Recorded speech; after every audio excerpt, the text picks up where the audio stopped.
Terminology and the body plan. As you study anatomy and physiology, you will be learning many new words. Knowing the derivation or etymology of these words can make learning them easy and fun. Most anatomical terms are derived from Latin or Greek. For example, foramen is a Latin word for hole, and magnum means large. The foramen magnum is therefore a large hole in the skull, which through the spinal cord attaches to the brain. Prefixes and suffixes can be added to words to expand their meaning. For example, the suffix itis means an inflammation, so appendicitis is an inflammation of the appendix. As new terms are introduced to this text, their meaning are often explained. The glossary and the list of word roots, prefixes, and suffixes on the inside back cover provide additional information about the new terms. It is very helpful to learn these new words so that your message is clear and correct when you speak to colleagues or write reports. Body position. Anatomical position refers to a person standing erect with their face directed forward, the upper limbs hanging to the side, and the palms of the hands facing forward, figure 1-9. A person is supine when facing upward and prone when lying face downward. The position of the body can affect the description of the body parts relative to each other. In the anatomical position, the elbow is above the hand, but in the superior or prone position, the elbow and hand are at the same level. To avoid confusion, relation descriptions are always based on the anatomical position, no matter the actual position of the body. Thus, the elbow is always described as being above, superior to the wrist, whether the person is lying down or even upside down. Directional terms.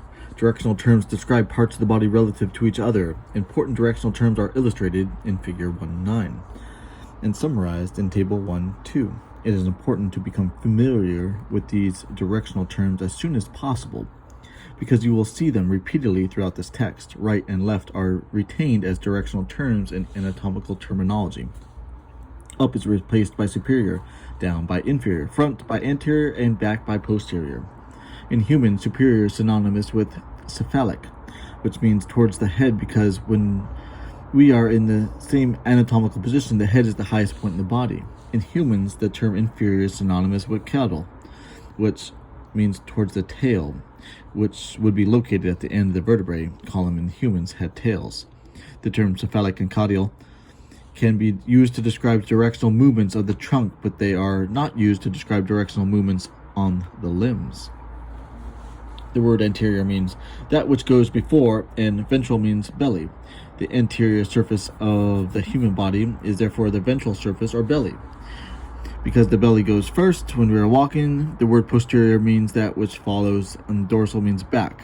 The posterior surface of the body is the dorsal surface or back, which follows as we are walking. Proximal means nearest, whereas distal means distant. The terms are used to refer to linear structures, such as the limbs, in which one end is near another structure and the other end is farther away. Each limb is attached at the proximal end of the body, and the distal end, such as the hand, is farther away. Medial means towards the middle. The nose is medial position on the face, and the eyes are lateral to the nose. Lateral means away from the midline. Superficial describes the structure close to the surface of the body, and deep is towards the interior of the body. The skin is superficial to muscle and bone. Body parts and regions. Health professionals use a number of terms when referring to different parts or regions of the body. Figure 110 shows the anatomical terms with the common terms in parentheses. The central region of the body consists of the head, neck, and trunk. The trunk can be divided into the thorax, chest, abdomen regions between the thorax and pelvis, the pelvis, the inferior end of the trunk associated with the hips. The upper body is divided into arms, forearms, wrist, and hand. The arm extends from the shoulder to the elbow, and the forearm extends from the elbow to the wrist. The lower limb is divided into the thigh, leg, ankle, and foot. The thigh extends from the hip to the knee, and the leg extends to the knee to the ankle. Note that contrary to popular usage, the term arm and leg refer to only a part of the respective limb. The abdomen is often subdivided superficially into quadrants, but two imaginary lines, one horizontal and one vertical, that intersect the navel, figure 111 alpha. The quadrants formed are right upper, right lower, and left lower quadrants. In addition to these quadrants, the abdomen is sometimes subdivided into regions by four imaginary lines, two horizontal and two vertical. These four lines create a virtual tic-tac-toe grid on the abdomen, resulting in the 9 regions: epigastric, right and left, hypochondriac, umbilical, right and left lumbar, hypogastric, and right and left iliac, figure 111 Bravo. Health professionals use the quadrants and regions as reference points for locating underlying organs. For example, the appendix is the right lower quadrant, and the pain of an acute appendicitis is usually felt there. Planes. At times, it is useful to describe the body as having imaginary flat surfaces called planes passing through it. Figure 112.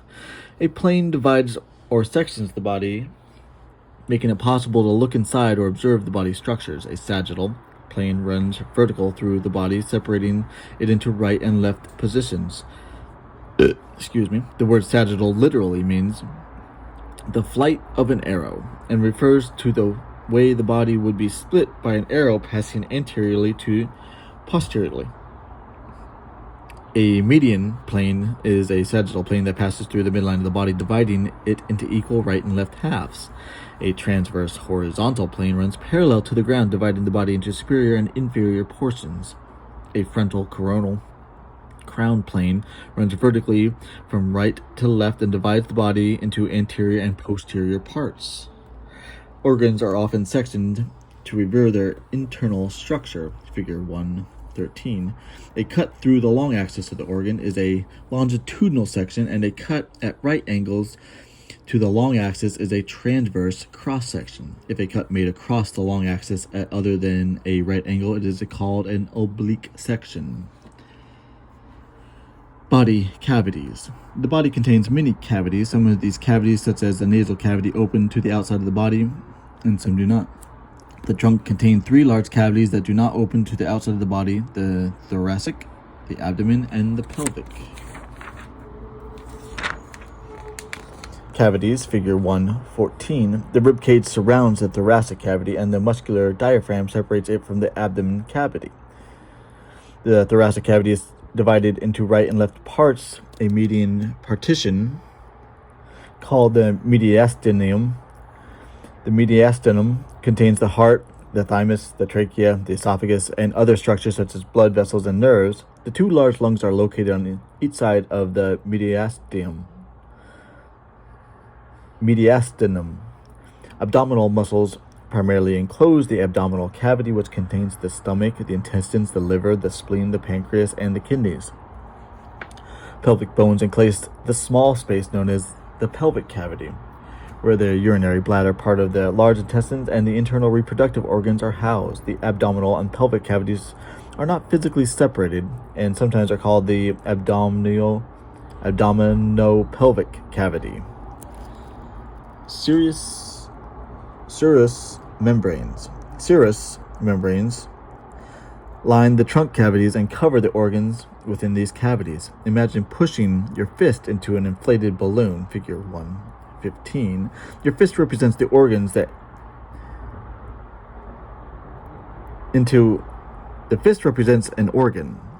The inner balloon wall in contact with the fist represents the visceral organ, serous membrane, covering the organ, and the outer part of the balloon will represent the parietal serous membrane. The cavities or space between the visceral and parietal serous membranes is normally filled with a thin lubricating film of serous fluid produced by the membranes.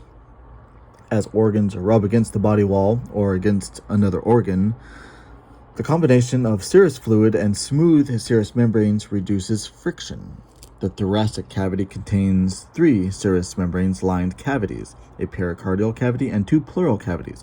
The pericardial, around the heart, cavity surrounds the heart, 116 alpha. The visceral pericardium covers the heart, which is contained within a connective tissue sac lined with the parietal pericardium.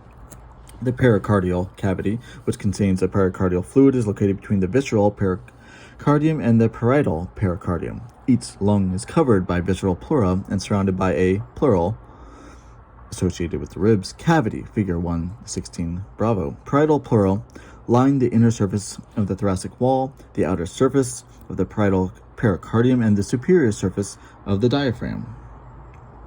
The pleural cavity lies between the visceral pleural and the parietal pleural, containing pleural fluid. The abdominal pelvic cavity contains a serous membrane-lined cavity called the peritoneal, to stretch over, cavity, figure 116 Charlie. Visceral peritoneum covers many of the organs of the abdominal pelvic. Parietal peritoneum lines the walls of the abdominal pelvic cavity and the inferior surface of the diaphragm. The peritoneal cavity is located between the visceral peritoneum and the parietal peritoneum and contains peritoneal fluid. The serous membrane can become inflamed, usually as a result of an infection. Pericarditis is inflammation of the pericardium. Pleurisy is inflammation of the pleura, and peritonitis is inflammation of the peritoneum. Mesenteries, which consists of 2 layers of peritoneum fused together, 116 Charlie, connect the visceral peritoneum of some abdominal pelvic organs to the parietal peritoneum of the body wall, or the visceral peritoneum of other abdominal pelvic organs. The mesenteries anchor the organs to the body wall and provide a pathway for nerves and blood vessels to reach the organs. Other abdominopelvic organs are more closely attached to the body wall and do not have mesenteries. Parietal peritoneum covers these other organs, which are said to be retroperitoneal, behind the peritoneum. The retroperitoneal organs include the kidneys and the adrenal glands, the pancreas, parts of the intestines, and the urinary bladder, 116 Charlie.